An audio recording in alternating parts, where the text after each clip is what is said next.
बिन्नी हे घे, हे मसाले आणि भाज्या फ्रीजमध्ये नेऊन ठेव. आणि हे चाऊमिन याचं काय करायचंय? ते बाहेर जनावरांना टाक, निदान त्यांच्या मुखात तरी जाईल. असं बोलून नाराज महेश तोंड हातपाय धुवायला गेला. मग थोड्या वेळाने, बिन्नी मला वाटतं आता दुसरं काम बघावं लागेल. हा चाऊमिनचा ठेला काही चालत नाही. माझ्या हाताला आता ती चवच राहिली नाही. अहो असं काहीच नाहीये. तुमच्या हाताच्या चाऊमिनला तर आजही कोणाची तोड नाहीये. ती आता मोठी मोठी हॉटेल आली आहेत म्हणून तुमची गिराहिकं गेली आहेत. अगदी बरोबर बोलतीयस बिन्नी. केवढी मोठी हॉटेल आली आहेत आणि मी मात्र तिथल्या तिथंच राहिलोय. नेहमी हीच भीती की जर रेट वाढवला तर गिराईक जायला नको. आणि त्यांना बघा, आल्या आल्याच तुमच्यापेक्षा चौपट किमतीने चाऊमिन विकतायत. पण तरीही सगळे लोक तिकडेच जात आहेत. चित खायला अजून गोष्टी आहेत म्हणून जात असतील. खरं तर हे आहे की तिथे आरामात बसून मोबाईलवर टाइमपास करता येतो लोकांना. पण याचा आपल्याकडे पण काही पर्याय नाहीये. कुठून स्पर्धा करणार या मोठ्या लोकांशी? कोणी शहाण्या माणसानी म्हणूनच ठेवलंय, दुश्मनाची बरोबरी करू नाही शकला तर त्याच्याशी मैत्री करा. म्हणजे काय? अहो म्हणजे त्या मोठ्या मोठ्या हॉटेलमध्ये पण कोणीतरी चाऊमिन बनवतच असेल ना, कोणीतरी माणूस. मग ते तुम्ही का नाही होऊ शकत? ना रोज गाडी लावायची झंझट, ना रोज सामान आणायची कटकट. बस रोज जा, फटाफट चाऊमिन बनवा आणि महिन्याला पैसे हातात. माझं ऐका, तुम्ही प्रयत्न केला तर नक्की काहीतरी होईल. आपली पत्नी बिन्नीचं बोलणं ऐकून सोमेशने तसंच करायचं ठरवलं. एक दिवस त्याने जाऊन तसा प्रयत्नही केला, पण काही जमलं नाही. सोमेश बिचारा नाराज होऊन आपल्या घरी येत होता. पण तेव्हाच एक ओळखीचा आवाज त्याला ऐकू आला.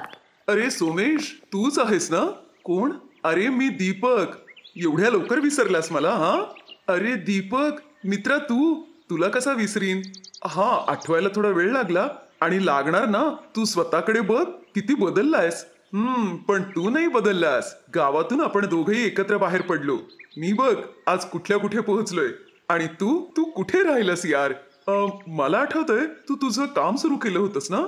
दीपक आणि सोमेश एकाच गावातले होते आणि ते आपल्या कामाच्या शोधासाठी शहरात आले होते. पण वेळेबरोबर दोघांमधलं अंतरही वाढलं होतं. दीपककडे बघूनच कळत होतं की त्याचं व्यवस्थित चालू आहे, पण सोमेशकडे बघून त्याची गरिबी दिसत होती. दोघेही मित्र खूप दिवसांनी भेटले होते. हे बघ सोमेश, बिन्नी वहिनींनी तुला एकदम योग्य सल्ला दिलाय. पण मला खरं सांग, तुला संधी मिळाली तर तू करशील ना? हो अरे, मनापासून काम करीन मी. तू तर माझ्या हातचं चाऊमिन खाल्लंयस आधी. ते जे समोर मोठं हॉटेल दिसतंय ना, the royal star, head chef आहे मी तिथला. काय बोलतोयस तू एवढ्या मोठ्या हॉटेलमध्ये आणि हेड शेफ? कमाल आहे यार. या हॉटेलच्या मालकाची एकुलती एक मुलगी तुझी वहिनी आहे. ओ, मग तर तुझं सगळं चालतच असेल ना तिथे. आता मला खरं सांग मित्रा, माझं काम होईल ना? कमाल करतोस यार. तुला हेड शेफ म्हणजे माहित नाही का? उद्यापासून तू माझा असिस्टंट शेफ. महिन्याला 30,000. एवढा तुला चालेल ना? होईल ना तुझं काम याच्यात? अरे 30,000 तर खूप जास्त झाले. थँक्यू माझ्या मित्रा. दीपक आणि सोमेशची ही भेट निव्वळ योगायोग होता. पण या योगायोगामुळे सोमेशचं नशीबच बदलून गेलं. दीपकचा असिस्टंट शेफ म्हणून तो काम करू लागला. दीपकचा असिस्टंट शेफ बनल्यामुळे सोमेशची परिस्थिती सुधारली. आता लोकांची खास पसंती झाली होती. अरे, सगळ्या ऑर्डर्स मध्ये फक्त चाऊमिन? असं कसं चालेल? अरे, हॉटेलमध्ये आपण काय फक्त चाऊमिन विकायला बसलोय? अरे जा, कस्टमरला सांग चाऊमिन आउट ऑफ स्टॉक आहे. पण सर, जेवढं सांगितलंय ना तेवढंच कर. तुला याच गोष्टीचा पगार मिळतो. हो सर. सोमेशला काम देणारा दीपकच होता, पण सोमेशची ही वाहवा त्याला सहन होत नव्हती.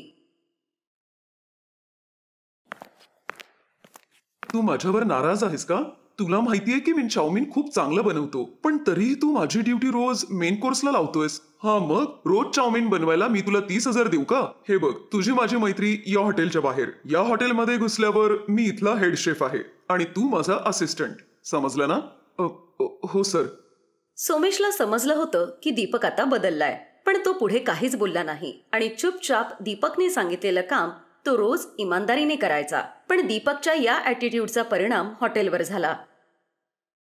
तू आपल्या मेन्यू मधून बेस्ट सेलिंग डिशच हटवून टाकलीस? हो डॅडी, कारण मला वाटत होतं की आपल्या दुसऱ्या डिश पण तेवढ्याच ऑर्डर केल्या गेल्या पाहिजेत. त्यांचाही सेल वाढला पाहिजे.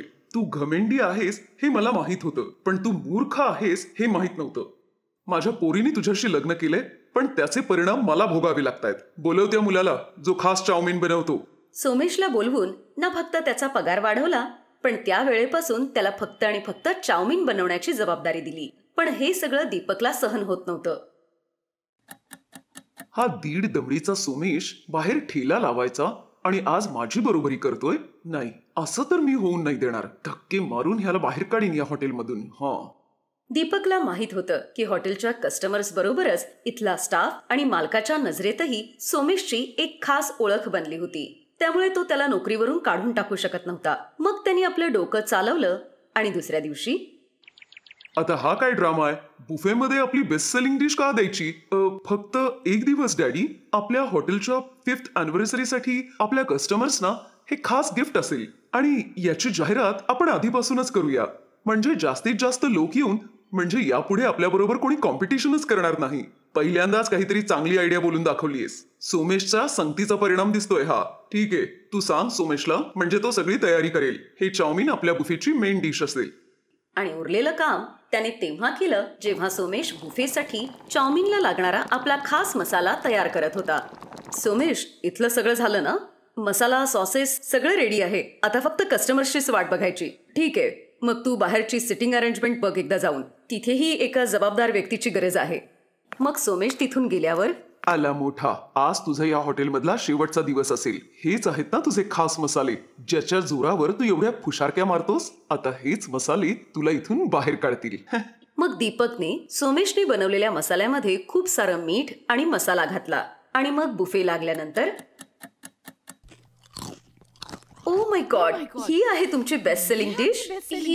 ही तर सॉरी मॅडम, मला वाटतं आमच्या शेफ कडून काहीतरी चुकलंय.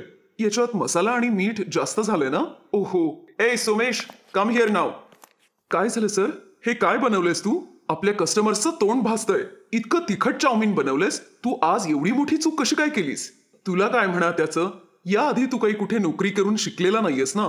रस्त्याच्या कडेला गाडी लावत होतास ना चाऊमिनची? 10 रुपयात पोटभर चाऊमिन. या हॉटेलमध्ये काम करण्याची तुझी लायकीच नाहीये. कुठल्या तरी शेफची रेसिपी चोरून तू तुझं नाव तर कमावलंस, पण आता तुझं खरं रूप सगळ्यांसमोर आलंय. सिक्युरिटी, धक्के मारून ह्याला बाहेर काढा रे. थांबा, हे तुम्ही काय करताय? आधी माझं बोलणं तर नीट ऐकून घ्या. मी म्हणत होते की चाऊमिन ऑसम आहे. अगदी बरोबर मीठ आणि बरोबर तिखट आहे. सगळं अगदी बॅलन्स्ड आहे. खरंच यापेक्षा टेस्टी चाऊमिन मी आजपर्यंत खाल्लंच नाहीये. काय झालं जनाब? आश्चर्य वाटलं ना? तुला काय वाटलं माझा जावई झालास म्हणजे तू इथे काहीही करू शकशील? तुझ्या नकळत मी किचन मध्ये एक सीसीटीव्ही कॅमेरा लावलेला होता. डॅडी, सॉरी, माझ्याकडून चूक झाली. मी यापुढे तू अजून काही चूक करणार नाहीस, कारण ते करण्यासाठी तू इथे राहणारच नाहीस. मी आत्ताच्या आत्ता तुला फायर करतोय. तुझी जागा आता सोमेश घेणार. सोमेश, आजपासून तू हेड शेफ असशील. आजपासून तुझी सिग्नेचर डिश ही या हॉटेलची ओळख असेल, ठेल्यावरचं चाऊमिन. येस. सोमेशला त्याच्या मेहनतीचं आणि दीपकला त्याच्या कर्माचं फळ मिळालं होतं. सोमेशच्या या ठेल्याच्या चाऊमिनची चर्चा आता सगळीकडेच पसरली होती. त्यामुळे सोमेश खूपच आनंदी होता.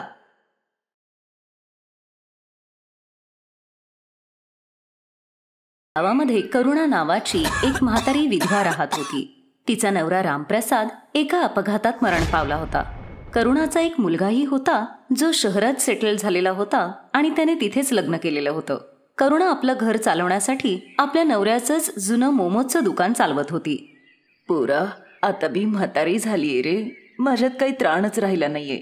माझे अजून किती दिवस उरलेत मला माहित नाही. तू एकदा तरी येऊन मला भेटून जा रे. तुला बघायची खूप इच्छा झालीये. तुझे वडील गेल्यानंतर तूच तर एक आधार आहेस मला. आई, मी ऑफिसमध्ये आहे ग. माझ्याकडे वेळ नाहीये. मी नाही येऊ शकत. सुधीर पुन्हा फोन कट करतो. करुणा बिचारी उदास होऊन टेलिफोन बूथ मधून बाहेर येते. काय झालं वहिनी? काय म्हणाला सुधीर? काय म्हणणार, वेळ मिळाला तर येतो म्हणाला. वहिनी, वाईट वाटणार नसेल तर एक सांगू तुम्हाला, सुधीर आता शहरात जाऊन खूप बदललाय. अहो भाऊजी, कुठलीही आई आपल्या पोराला विसरू शकत नाही. तुम्ही सांगा किती पैसे झाले? मी तुमच्याकडून पैसे कसे काय घेऊ शकतो वहिनी? काही हरकत नाही, तुम्ही आरामात घरी जा.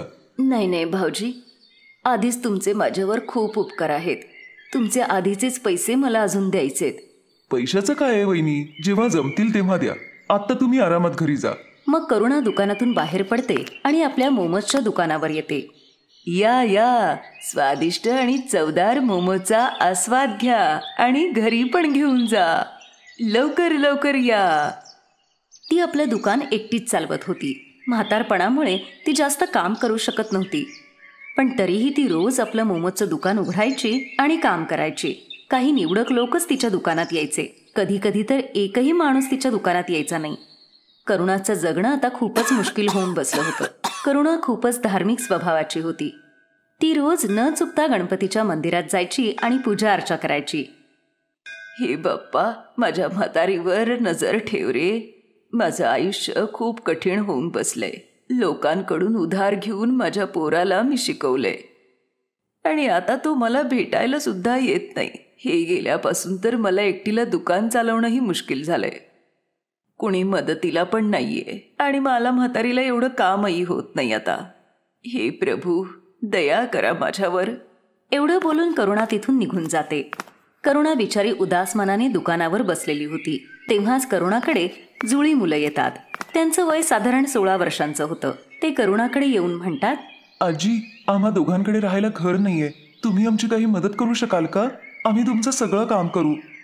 पोरांनो, मी स्वतः अडचणीत आहे. मी तुम्हाला माझ्याबरोबर कशी ठेवू मग? आजी, आम्ही तुमचं सगळं काम करू. फक्त तुम्ही आम्हाला तुमच्या बरोबर राहू द्या. ठीक आहे. करुणाला त्या जुळ्या मुलांची दया येते आणि ती त्या दोघांना आपल्या बरोबर ठेवते. देवाने यावेळी करुणाची हाक ऐकली होती. ते दोघंही देवानीच पाठवलेले दूत होते, ज्यांना करुणाच्या मदतीसाठीच देवाने तिथे पाठवलं होतं. करुणा मोमोज बनवण्याची तयारी करत होती. आजी, हे काम तुम्ही आम्हाला द्या. मोमोज आम्ही बनवतो. तुम्ही जाऊन आराम करा. करुणा किचनमधून बाहेर येते. ती दोन्ही मुलं दार बंद करतात. थोड्या वेळाने जेव्हा दार उघडतं तेव्हा करुणा बघते की सगळे मोमोज तयार होते. करुणा हे बघून खूप खुश होते. अरे वा, तुम्ही दोघांनी तर खूपच चांगलं काम केलंय. मग करुणा त्या दोन्ही मुलांबरोबर आपलं मोमोजचं दुकान उघडते आणि मोमोज विकू लागते. चला चला, स्वादिष्ट आणि चवदार मोमोज तयार आहेत. इथेही खा आणि घरीही घेऊन जा. या, लवकर या. आज करुणाच्या मोमोजमधून इतका सुगंध दरवळत होता की याआधी कधीच असं झालं नव्हतं. आणि त्याच वासामुळे बाजारातले सगळे लोक तिच्या दुकानाकडे आकर्षित होत मोमोज खायला येत होते. आणि बघता बघता करुणाच्या दुकानात गर्दी वाढते. मला 1 प्लेट मोमोज द्या. मला पण द्या 1 प्लेट. इतके चवदार मोमोज तर मी आजपर्यंत खाल्ले नाहीत. वा वा वा वा वा. करुणा या सगळ्या लोकांच्या प्रतिक्रिया बघून खूप खुश होते. बघता बघता तिचे सगळे मोमोज विकले जातात. आज तर खूपच चांगली कमाई झाली. जर असेच रोज माझे मोमोज विकले गेले तर माझं सगळं कर्जच फिटून जाईल. दोन्ही मुलं आता करुणाला काही काम करू देत नव्हते. ते दोघंही मोमोज बनवायचे आणि करुणाबरोबर ते विकायलाही जायचे. त्या दोघांनी बनवलेल्या मोमोजमध्ये असा स्वाद होता की प्रत्येक जण बोटं चाटत राहायचा. एके दिवशी रात्री ते दोघंही किचनचा दरवाजा बंद करून मोमोज बनवत होते. कमाल आहे, हे दोघं रोज किचनचा दरवाजा बंद करून मोमोज बनवतात. आज बघते हे असं करतात तरी काय. करुणा हळूच जाऊन खिडकीतून बघते.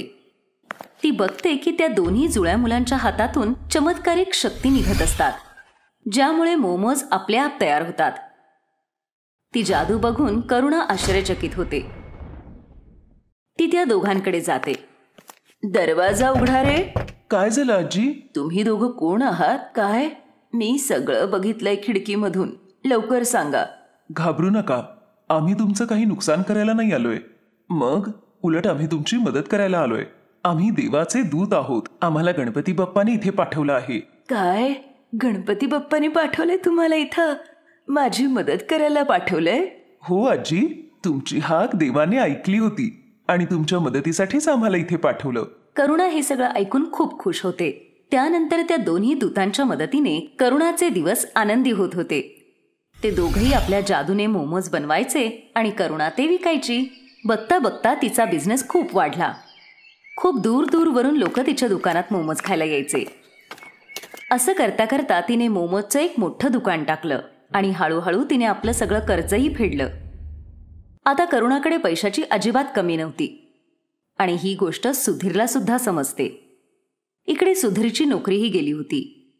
त्यामुळे एक दिवस करुणाचा मुलगा सुधीर आपल्या बायकोला घेऊन गावाला परत येतो. आई नमस्कार, मी परत आलोय. अरे सुधीर बेटा, तू परत आलास? तुला बघण्यासाठीच तर हे डोळे जिवंत होते. हो आई, मला तुझी खूप आठवण येत होती. मला माफ कर आई.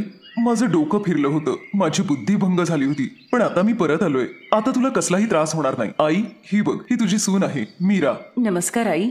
अगं, मी तर तुम्हाला माफ तेव्हाच केलं जेव्हा तुम्ही माझ्या डोळ्यासमोर आलात. आज देवाने मला सगळं काही दिलं आहे. आता मला काही नको. चला आत या. काय झालं? तिजोरीची चावी मिळाली? हो, हे बघ. आता लवकर या म्हातारीचे सगळे पैसे घे आणि निघून जाऊया आपण इथून. हो हो, चल. मीरा आणि सुधीर हळूच जाऊन तिजोरी उघडतात आणि तिजोरीतून सगळा पैसा काढून ते आपल्या बॅगेत भरतात आणि तिथून पळून जातात. पळत पळत ते गावाच्या वेशीबाहेर येतात.